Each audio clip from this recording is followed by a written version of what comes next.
G'day and welcome to Mark and Sam After Work. Today I want to do another one of those videos about things that, or about a piece of information that I presume most people know, but I find, as in a lot of things, it's not obvious information, so I will go through and try and break it down into simple details to make it so that all you guys know. And that's the difference between, or what is the differences, the reason to use them, push feed and control feed. Now what we're talking about is how the bolt puts the bullet into the chamber. The original design, or I presume it was the original one, the early ones that we used, certainly military side of things, was control feed. And then in mid last century we really changed over to where that was using push feed. And there's lots of, I suppose, opinions as to what you should use and shouldn't use and that sort of stuff, and there's a fair bit of misinformation of what we're talking about. Simple thing, like I said, it's how the bolt gets the bullet into the chamber, and I'll break it down in a very simple form. In a push feed, which is what most of us are using, which is a very good thing with the push feed side of it, Remington 700s, your Hauer 1500s, most target rifles, most of your common rifles are. Not all, there is some that are control feed, and it's not good or bad, like I said, but what push feed is. Here is a Remington 700 bolt, and that's very similar to what the front of the bolt face looks like. You've got a full complete ring, you've got a little, there's a little bit in the side here which is the extractor, which is on a little spring, so there's a little clip on the side there, and there's also another little spring, there's a little plunger, which is part of how this rifle, how these push feed works. I'll take a 308 bullet. I just got some bullets over here. All these bullets have no primers in them, they're safe bullets.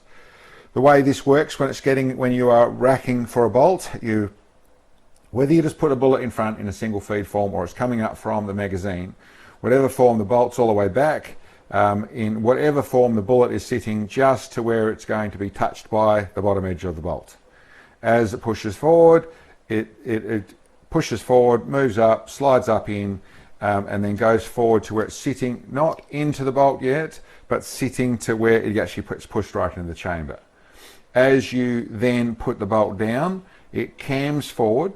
For those people who don't realise, that last bit of the action is actually camming forward. So the bolt actually goes forward by another 1/16 of an inch. When it does that, it pushes over these two springs and clicks that bullet into the front there. I can't do it by my hand. It just pushes into there where it clicks in the front there. It's being pushed out on an angle. As you can see, if I let it go, it'll twist up on an angle. But I'll put it back in there. But once you've cammed it over and locked in there, then when it's held in the chamber, it'll pull back out. The trick with that is, until you've cammed it, when you push it all the way forward just with the bolt up and pull it back, the bullet will stay there. That's push feed. I'll get into the details to go with it, but that's how push feed works. The only time when you want to extract it, if you push it all the way forward and pull it back, the bullet will stay in the chamber. You've got to actually pull the handle down. That clicks it in, and then when you pull it back, the bullet will come back. So that's how push feed works. That's the basics of it. And whether that's rifles like these, this is the Hauer, this is the Remington 700, this is the Hauer 1500. Most of your, then I won't get into the details. I don't know all of them, but most of your general rifles will be in a push feed format. This is a target rifle, very common. The difference with this one, this is out of my Barnard. The PL, so the new 300 Norma, this doesn't have a extractor plunger. It still has the same thing of a little spring that will clip in. I haven't got the 300 Norma bullet here. It'll still click in when you cam over, but it doesn't have anything to push it out. You actually extract them out with your fingers, deliberately designed so you're not throwing your nice brass around, but that's most commonly what target rifles are, as a push feed. That's a push feed. Okay, so then we go to the design of a control feed. This is one of the originals. This is an old Mauser. This is out of Mauser 6.5 in a Swedish Mauser. You see quite a different bolt. Rather than being all smooth, rather than having a circle around the end of it, it has this big shaft down the side of it, which is actually a big spring plate down the side of it. And listen, without getting more complicated, how this works is we'll take a Swede bullet, once again, no primer in it. this, as it pushes the bullet forward, same process, your back, really not designed for single feed, although they can work, really designed for magazine feed. It starts pushing the bullet. The bullet is designed to start to slide up, and that's the key. They slide up to the side there. So they slide up in as they push forward. Now you'll notice that with all these gadgets around the front here, actually I'll stop using the Mauser and I'll use the, this is a Seiko 85 in 223. This is Sam's 223. Same process, as it slides forward, it slides up into, you'll see the same thing, the face is all covered. It slides up into there. So that slides up in, then it pushes in. Now at that stage, even though we haven't cammed over, you see the bullet is attached. It's going to come back. So that's how it works, which means control feed. That's the control bit they're talking about. The moment, and not the moment, it depends on different ones how soon it is, but certainly with all control feed, at some stage during the pushing in process, before the bullet's gone into the chamber, the bullet has become attached to the bolt. So that's the control feed piece. Now, that means that if you go all the way forward, don't rack it, just go all the way forward, or 3/4 of the way forward, or however far forward, and you pull back, it's going to bring the bullet with it. So that's the feature how that works. The extractor is different. There's no spring on anything for extractor. You'll find in all control feeds, there'll be like this, a little slot. We'll go back to, well, here's another one. This is actually out of the CZ457, so this is our little 17 Hornet. Same deal, it's got the slot in the side of it, so it's got the covering around the front of the face. You'll find in all of the control feeds there'll be a slot in the side of them. This is where there's a little mechanism, a little solid piece back inside the action, that when you pull the bolt back, that is what pushes the bullet into, it makes the bullet pop out of the side. It actually gets popped out by this little mechanism. I don't know if I can show you inside here in the Mauser. Yeah, you've got your shaft inside the Mauser. I'll put a still on there, but that's how it pulls it out. The difference with that, and we'll put this one in. Now we'll put in this fake bullet again so you can see what's actually happening, and I'll go through that process. That goes down, like I said, designed to run the magazine, goes down there. So we'll go back over here so that I can engage that properly. You pull the bolt back, clicks up, then you go forward, it goes in. Now without racking it, you'll see the bullet is attached, it pulls out. Now we come to the ejection part, you'll see you've got to come right back, and you'll see at that stage, you can actually see the bullet, the tip, before it's actually gone. And as you noticed there, we'll do that again, as you noticed, because I moved very slowly, it did fall out. Really designed to be pulled back with some proper force, and that's one of the differences. Let's put this fella down. Well, actually, I'll take that out. Okay. Okay, so that's what the control feed piece is about, and that's how to identify them. On the end of the control feed, you don't have a complete ring. You have a place for where the bullet can slide in from the bottom, and it is controlled as it goes up. I should quickly go into, I said different forms of control feed there are. There's the later model style, which is what the Seiko 85 is, and then we have the Bighorn as well, another one we have here, where there isn't any big springs down the side of it. It is made where it's still got the decent size, and there's the extra work and machining, and you can imagine a bit more expense to build these bolts. But the feature with this is only control feed. This works as push feed for the first 2/3 of the travel of the bolt. So if you just go 2/3 forward and pull back, the bullet will be isn't going to come back with you. The main thing with these is that when the bullet is fully released from the magazine, it's in here. So that's an important feature if we want to get into one of the benefits of that sort of stuff.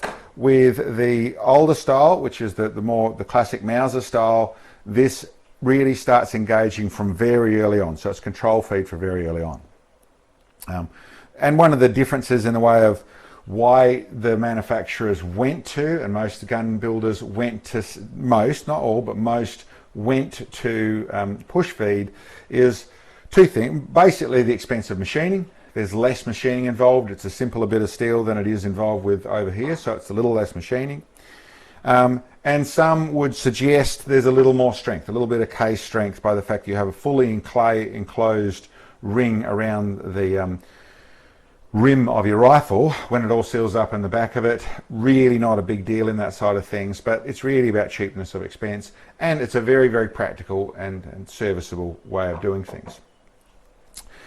Okay, so now what are the advantages, disadvantages to go with these two things?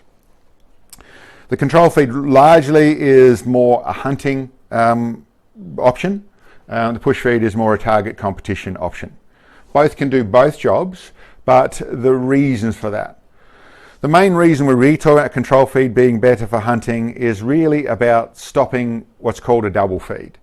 That is where a bullet has been pushed into the chamber, the bolts come back, and the bullet has, another bullet's been picked up and tried to feed into it.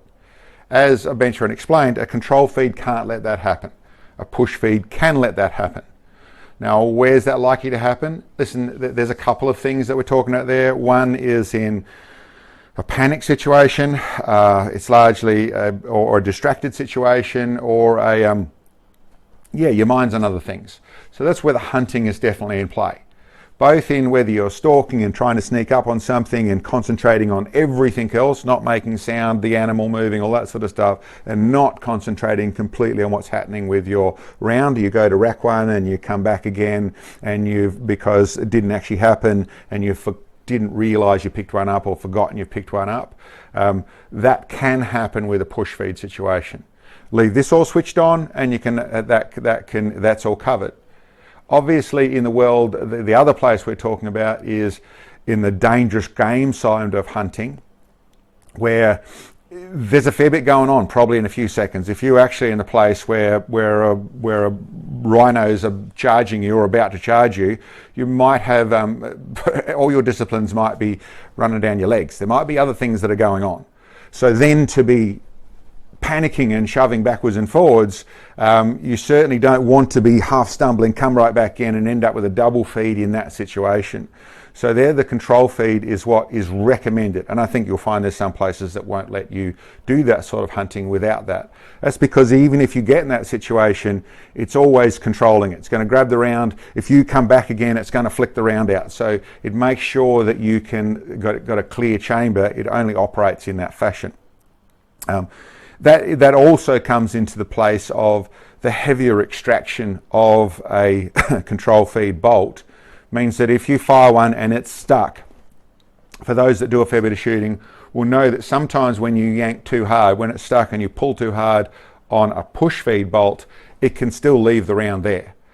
Now, although that's conceivable, largely a control feed is stronger than that. The extraction, the clamps that are on the rim of the bullet are heavier, and really it can get the job done. So in that situation, the control feed definitely has a win. For those people who are likely to be staring at a charging bull or a rhino or a dangerous game or a lion or something like that, then there is a simple sound logic to go with it. Of course, for most of us, it's the hunting side of things is really more likely to be stalking, and then actually staying with everything switched on removes that problem, but that is still the place where control feed has the win. Now, where control feed has a little bit of the loss and the push feed has the win is in, as said to start off with, there's a little more ease in building a push feed. They are potentially a little bit stronger in how they close up to the bolt. Not really a lot in that one. But the big feature is actually in a single feed situation. The control feed side of things does have those big extractors to get out of the road, and although they can single feed, so you want to top one off and put one in that actually is fill a magazine, and like I said, top one off, push it in. You actually have to force the extractor over the end of the rim of the bullet.